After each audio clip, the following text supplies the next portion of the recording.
All right, guys, let's talk about this Castlevania Nocturne. So this is going to be my review of it.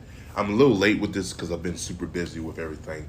So, Castlevania Nocturne, I saw it.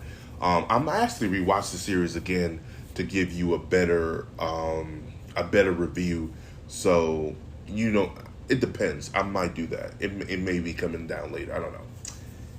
So, let's get these questions out the way because a lot of people want to ask these questions. Is it better than season 1 of Castlevania? No, it is not.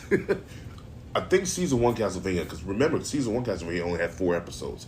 And I believe they were a little bit longer. Correct me down there below. I think they were rounding out about 30 to 40 minutes.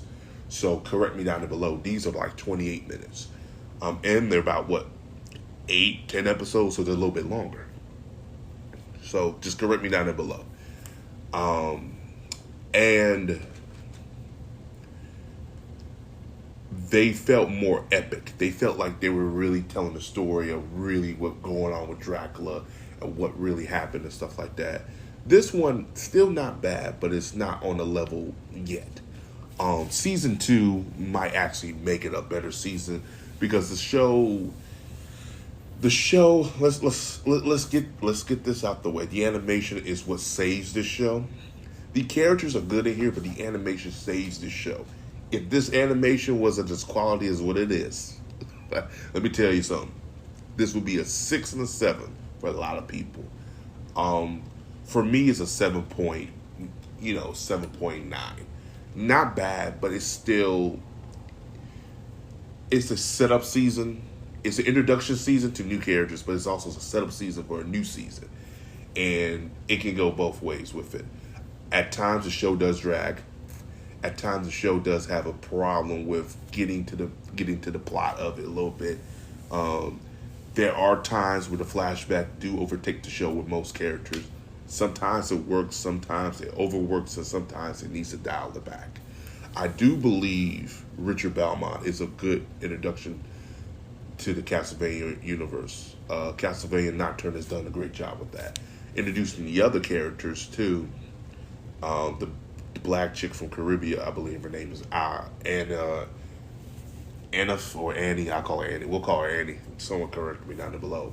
Some people may get pissed off about that because I think her race was changed.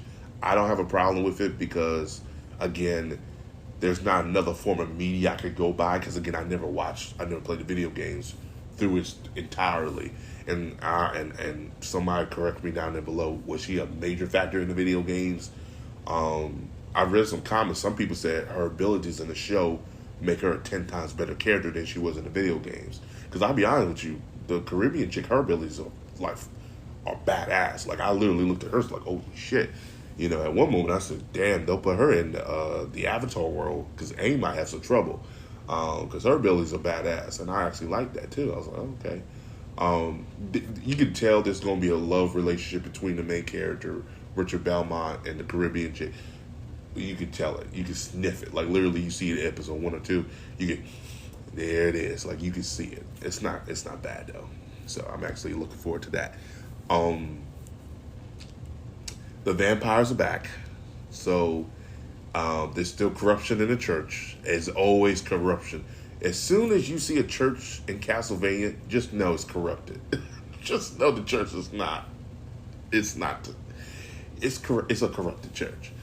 There's not one church in Castlevania I believe they've done. Like, any season they've done, it's been a good church. Like, literally, you see the church like, who are you dealing with? The devil or the vampires? And you already know what you're about to get with those two, which is fine.